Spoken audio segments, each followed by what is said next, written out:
GFML-jevci. Klepet z bivšimi dijaki Gimnazije Franca Miklošiča Ljutomer.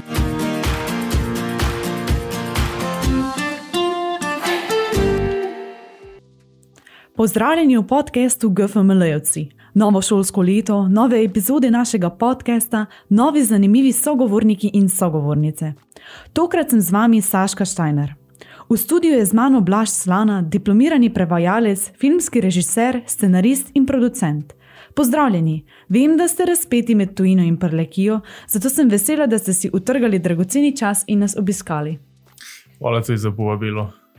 Ravno ta teden sem v Sloveniji, tako da ni bila težava priti sem. Torej, kar nekaj let je preteklo, odkar ste zapustili srednje šolske klopi. S kakšnimi občutki ste se danes odpravili proti Ljutomeru? Kako je ponovno prestopiti šolski prag? Ja, malo čudni občutki so, ker že leta nisem bil tu. Ne vem, če sem sploh je bil tu od razglasitve rezultatov mature. Ampak je veliko novega, veliko drugih prostorov, pa novih objektov ste si zraven prizidali. Pa učitelov je verjetno dosti manj tistih, ki sem jih jaz imel takrat. Kater pa vam je morda ostal najbolj v spominu? Od učiteljev?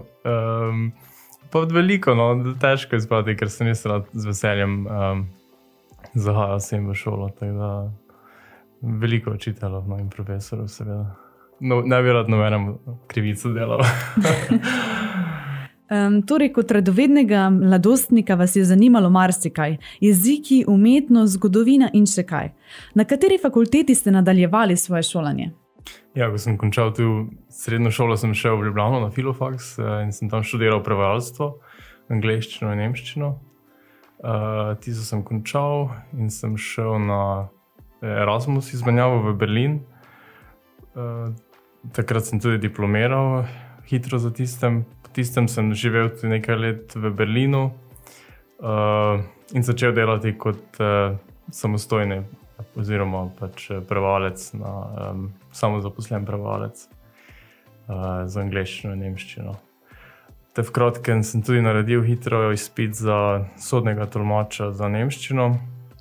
Tako da sem lahko delal tudi na sodiščih, pa prevajal uradne listine, dajal žige. Kasneje sem dobil eno štipendijo v Berlinu tudi spet, v nemškem zveznem parlamentu, v Bundestagu.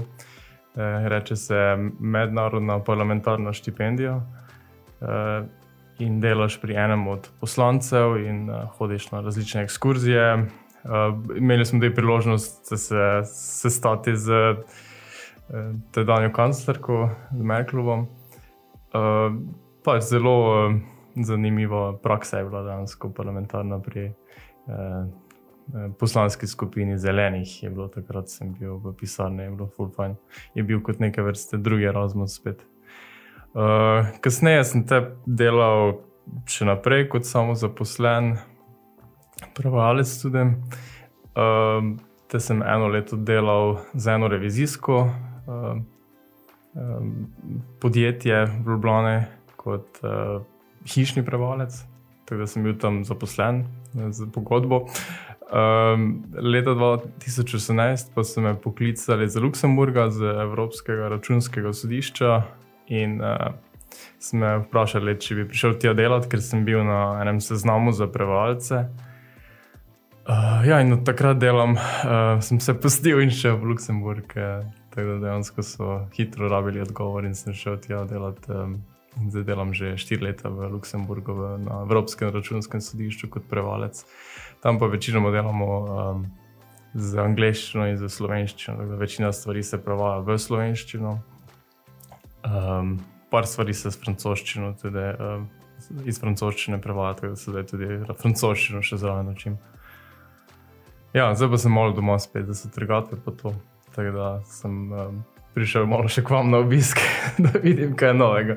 Bi nam morda lahko predstavili svoj študij, izzive in prednosti, torej študija nemščine in angleščine? Kako morda navdušiti mlade, da bi se spet odločali za tovrstni študij?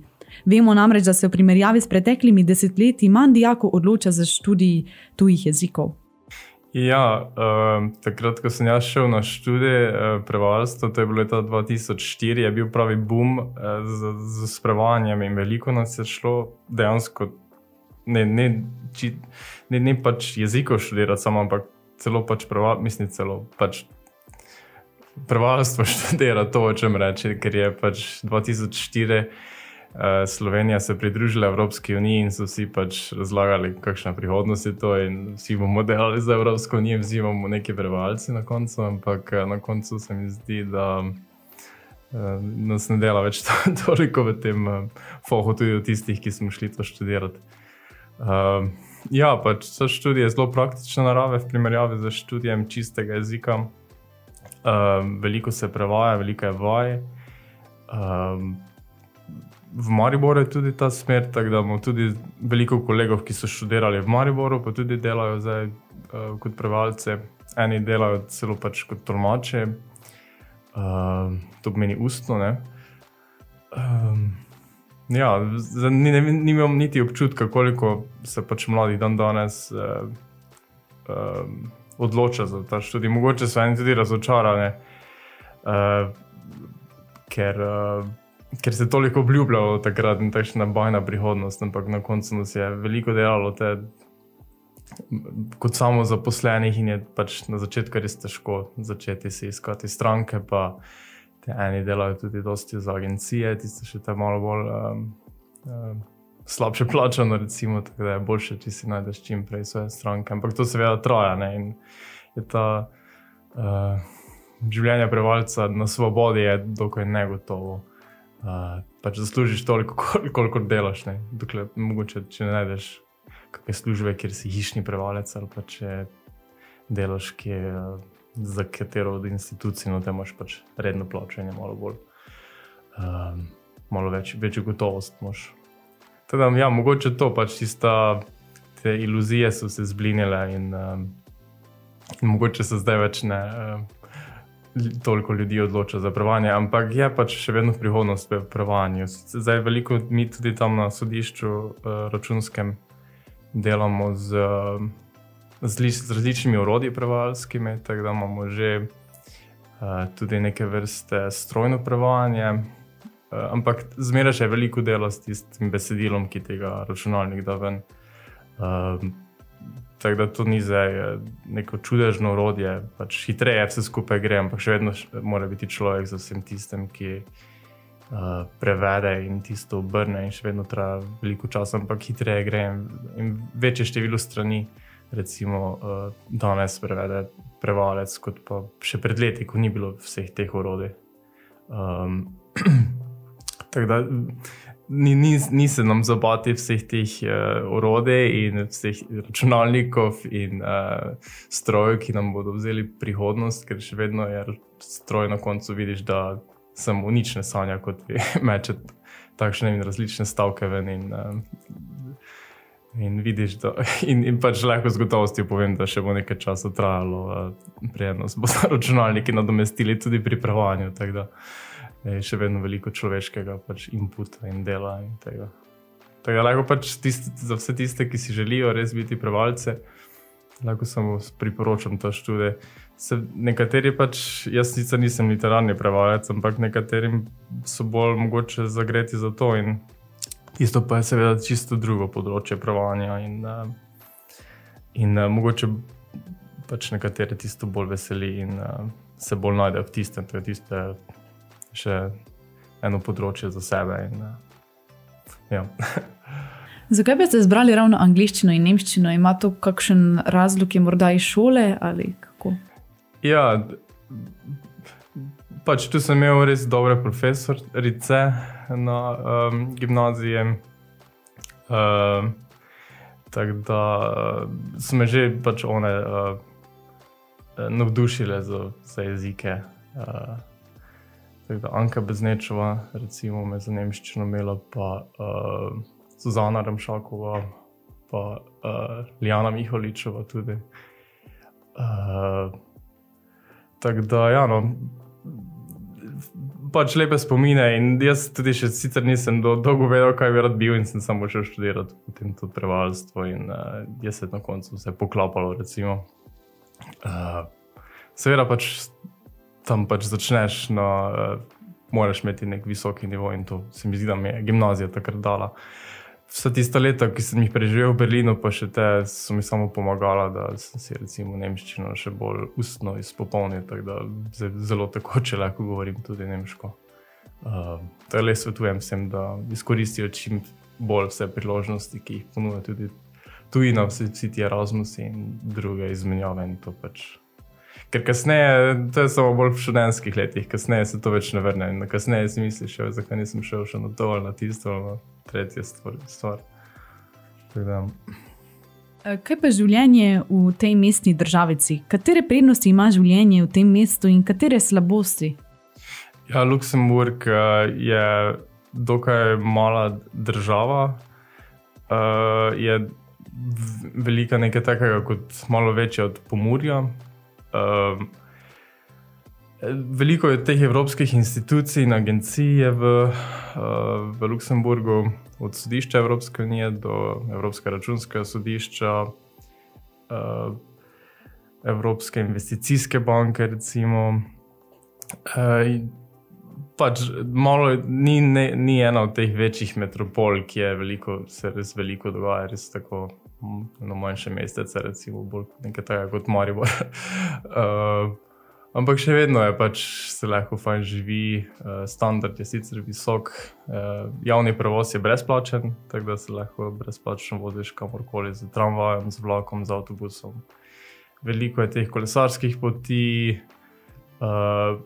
to da se lahko zelo na kakšne izlete greš z kolesom. Pa tudi ta večja mesta so zelo blizu, recimo Pariz je zelo dobro povezan s tem hitrim vlakom TGV, tako da si v 2 urah recimo lahko v Parizu tudi, ali pa Bruselj je 2 uri stran z avtom, Köln 2 uri stran z avtom. Slovenija je, če živiš v Luksemburgu, je ena od prednosti ta, da če greš z avtom v Slovenijo, si hitreje v Sloveniji, kot pa če recimo prihajaš z Bruslja, tisto še 2 uri se več voziš kar. Torej, ali pogrešate kdaj življenje v Sloveniji, v rodnih prleških Atenah, torej Svetem Juriju ob Ščavnici? Pa ja, seveda, družino pa prijatelje, ki jih imam tu, ampak s časom pač najdeš tudi tam prijatelje in družbo in se navadiš. Pa začetke je res malo težko v Luksemburgu, ker so Luksemburžani bolj za sebe in zaprte in težko pač priješ iz njihovo družbo, ampak je veliko tujcev tam živi, ki delajo tam, tako da je dejansko polovica vseh ljudi, ki živijo v Luksemburgu, je tujcev. Tako da se dejansko tam bolj družim z nekimi tujci, z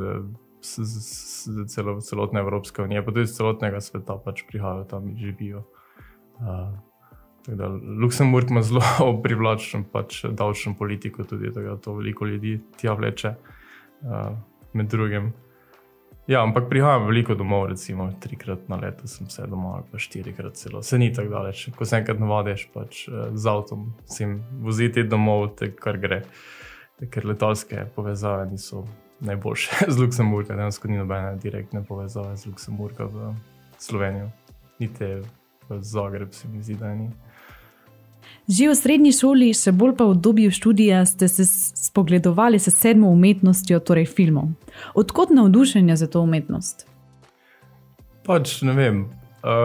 Veliko sem gledal filme v srednji šole, različne pač starše filme, recimo, sem se zelo navdušil.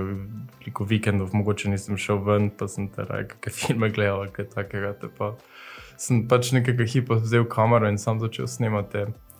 Pa sem tam imel tudi pač družbo tako, da so pač sodelovali in stopili pred kamero in ni bilo težko kaj posneti.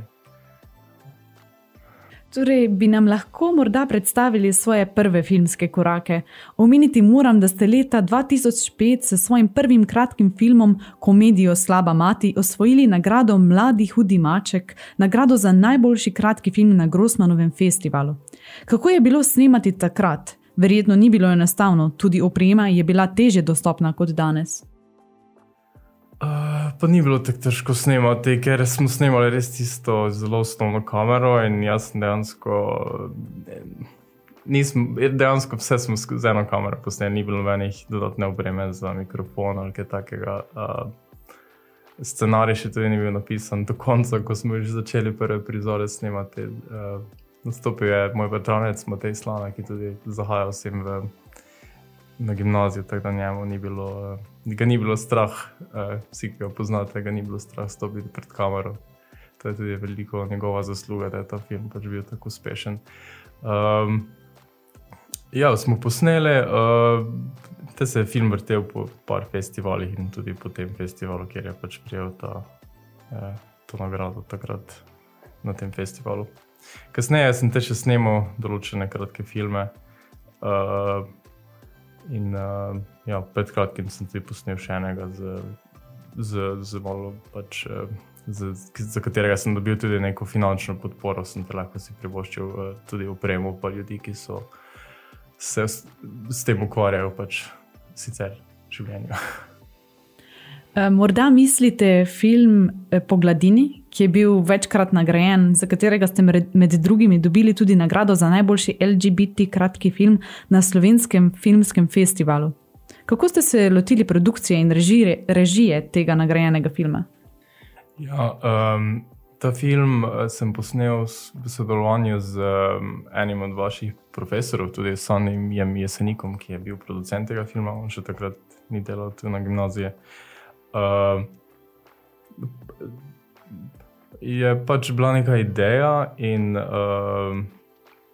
smo dobili nek denar za to in smo se lahko privoščili opremo in Sandi je tudi poznal določene ljudi in smo te lahko mobilizirali veliko talenta in smo se lotili snemanja. Veliko je bilo snemanja zunaj, na zunanjih lokacijah, smo imeli samo omejeno število dni za snemanje. To je bilo kar divje in stresno, tako da snemanje filma je kar stresno in shujšaš kar tistih par dneh veliko, pa za par kil. Ampak je bilo res veselje mi je snemati filme in je res pač izpolnjujoče. Na koncu vidiš, da je nek izdelek tam, za katerim lahko stojiš in si mogoče ponosen na.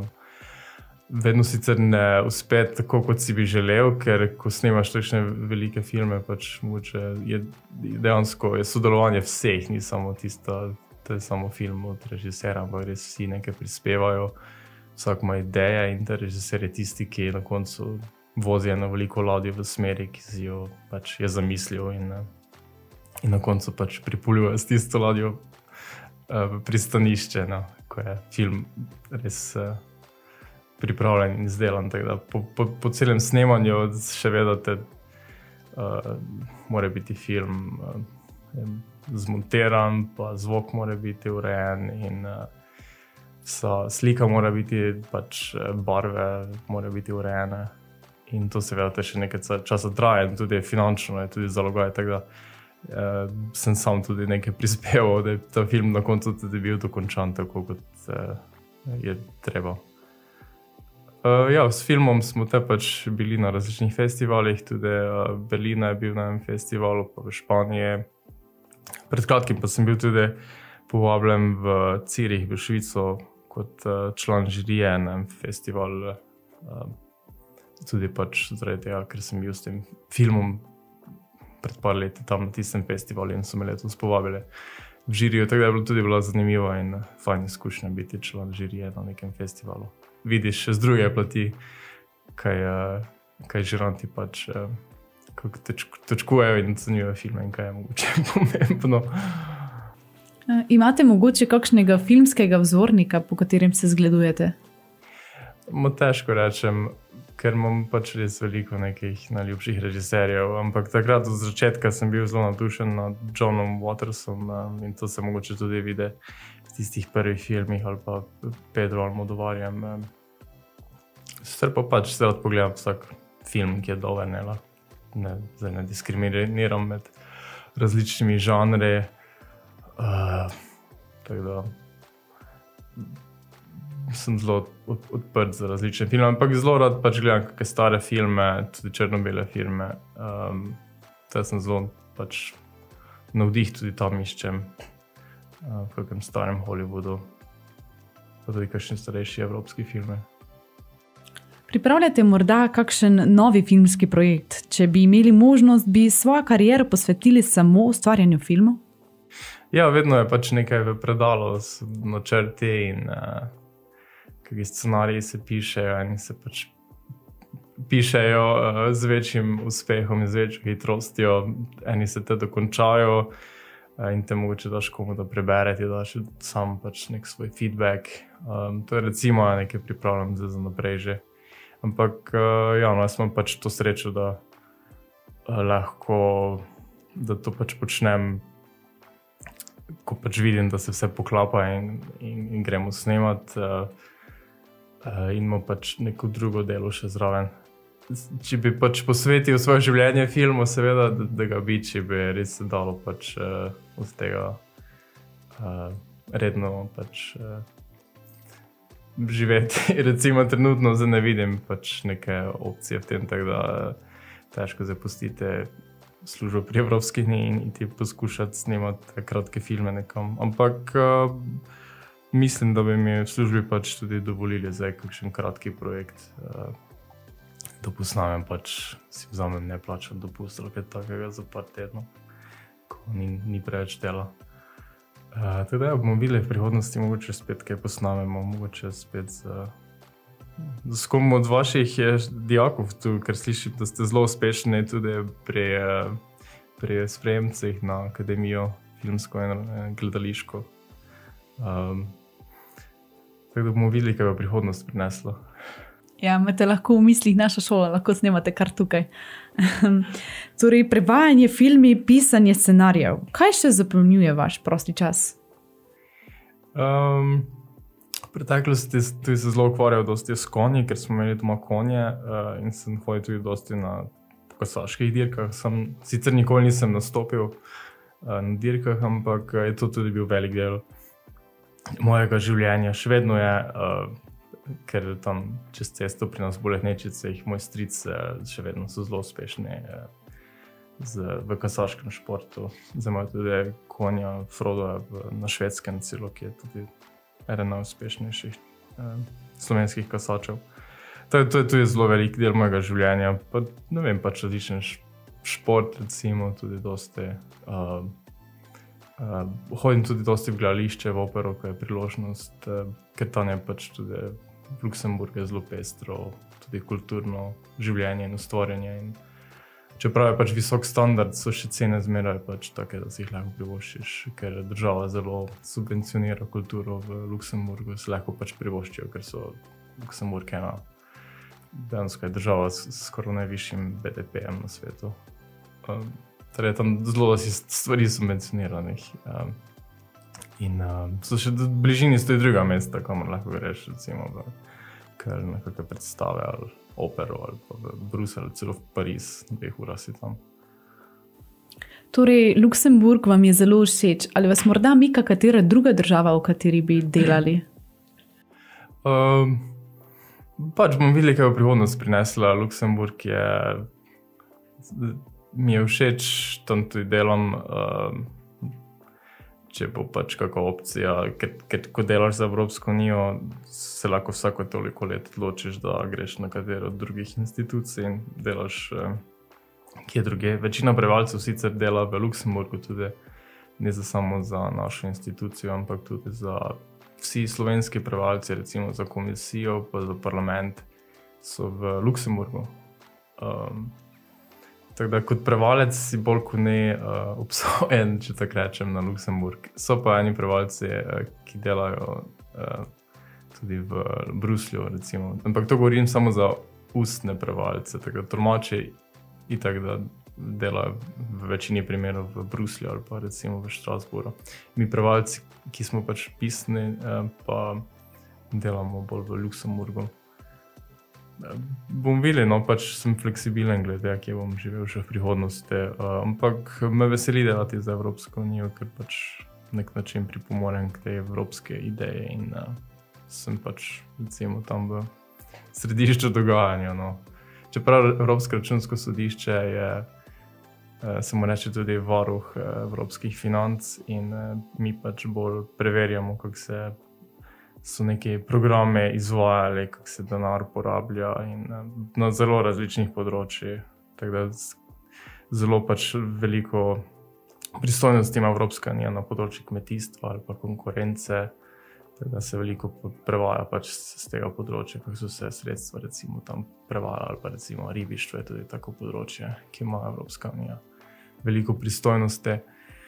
Tako da pač eni pač pravijo, da Evropska unija nima dovolj kompetenc ali pa da ni dovolj močna, ampak dejansko Evropska unija je močna na tistih področjih, za katere pač je pooblaščena, tako da recimo konkurenca ali pa ribištvo ali pa kmetijstvo, ne, tam ima Evropska unija več pristojnosti.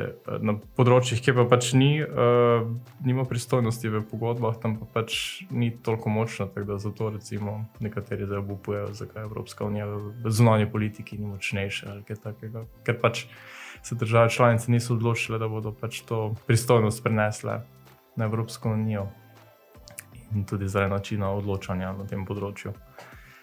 Tako da bomo videli, no. Zaenkrat me veseli pač delati za Evropsko unijo in je zelo fajno. To sem tudi si recimo želel, tudi neka skrita želja bila vedno, ko sem študiral prevajalstvo, da bi mogoče imeli uspelo priti do delati za katero od institucij, ker ampak je malo traja vse skupaj, da ti uspet priti in tudi malo moraš srečo imeti recimo, ker jaz sem bil pač nekaj časa na nekem seznamu in sem že skoraj pozabil, da sem tistem seznamu, preden so me kontaktirali, ampak se je na koncu le poklapalo. Tako da za vse tiste, ki želijo delati za Evropsko unijo, ne samo kot prevajalci, ampak tudi kaj drugega. Prvo pač, ko greš delati te teste, javne natečaje, to seveda veliko ljudi se tisto prijave in tudi težko pride do konca. In tudi, ko si enkrat na končnem seznamu, traja ti lahko par let, preden se zglasijo pri tebi. Tako da, ampak vseeno, pač greš, poskusiš, narediš tiste teste, se pripraviš, mislim, na nekem seznamu, pa mogoče te pokličejo čez nekaj let. Gospod Slana, zahvaljujem se vam za obisk in prijeten pogovor. V prihodnje vam želim še veliko uspešno izpeljanih projektov, tako prevajalskih kot filmskih. Srečno! Hvala za povabilo in res lepo biti spet nazaj malo na gimnaziji. Dragi poslušalci, vabljeni, da spremljate dogajanje na naši šoli, saj vsak drugi petek pripravljamo radijsko oddajo Glas GFML in vsak mesec podcast GFML-jevci. Na sporedu lokalnih televizij pa lahko vsak mesec zasledite oddajo Aktualno na GFML. Vse te vsebine in tudi današnji pogovor najdete na naši spletni strani www.gfml.si. Se slišimo konec naslednjega meseca. Adijo! Čau!